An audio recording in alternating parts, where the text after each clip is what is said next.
இலக்கை நோக்கி டுவர்ட் த கோல்.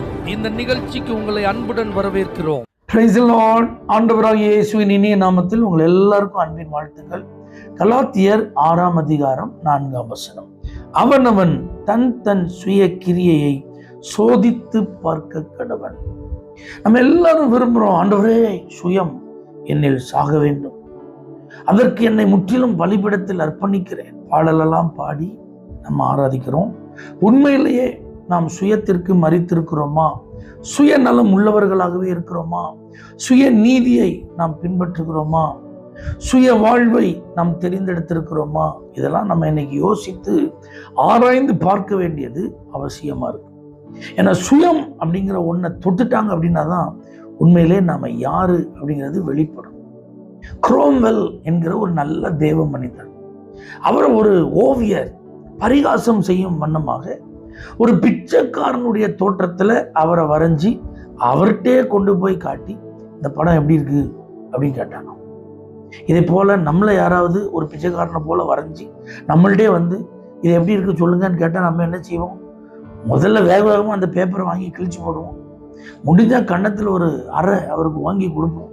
அல்லது சட்டையை பிடிச்சி குலுக்கி, உனக்கு என்ன தைரியம், நீ எப்படி என்ன இப்படி வரைய போச்சு, ஏதாவது 4 வார்த்தை நறுக்குன்னு அவருக்கு இனிமேல் ஓவியமே வரையக்கூடாத அளவுக்கு கடினமாக ஏதாவது செஞ்சு விட்டுரும்.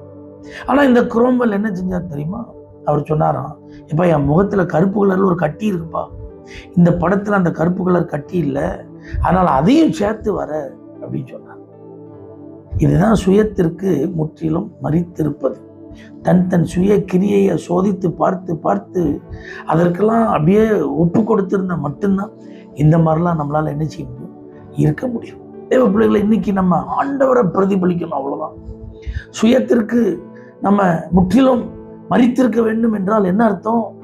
ஆண்டவர் நமக்குள்ள இருந்து வெளிப்பட வேண்டும், அவருடைய சாயல் வெளிப்பட வேண்டும், அவருடைய அன்பு வெளிப்பட வேண்டும், அவருடைய தயவு வெளிப்பட வேண்டும். அவர் மன்னிப்பது போல நாம மற்றவர்களை மன்னிக்கணும், அவர் ஏற்றுக்கொள்வது போல மற்றவர்களை நாம் ஏற்றுக்கொள்ளணும். இப்படி நம்மில் காணப்படும் சுய கிரியைகளை நாம் சோதித்தறிந்து அதுல தேவையில்லாததெல்லாம் அகற்றி போட்டு சரி செய்ய வேண்டியதெல்லாம் சரி செஞ்சு நம்மிலிருந்து கிறிஸ்துவை பிரதிபலிப்பது தான் உண்மையான கிறிஸ்தவ வாழ்க்கை. ஆகவே இன்னைக்கு நாம் எத்தனை ஆண்டுகளாக கிறிஸ்துவை பின்பற்றுகிறோம்?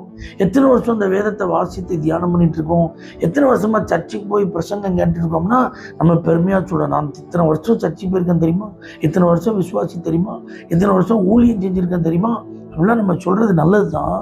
ஆனால் உண்மையிலேயே நாம் நம்முடைய சுய கிரியைகளை சோதித்து அதையெல்லாம் அகன்று போக அர்ப்பணித்திருக்கிறோமா?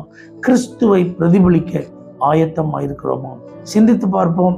நம்மை காணும் ஜனங்கள் நம்மில் இருக்கிற நம்மை அல்ல, நம்மில் இருக்கிற கிறிஸ்துவை காண்பார்களாக.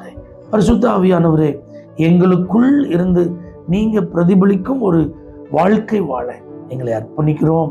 இயேசுவின் நாமத்தில் பிதாவே, ஆமென்.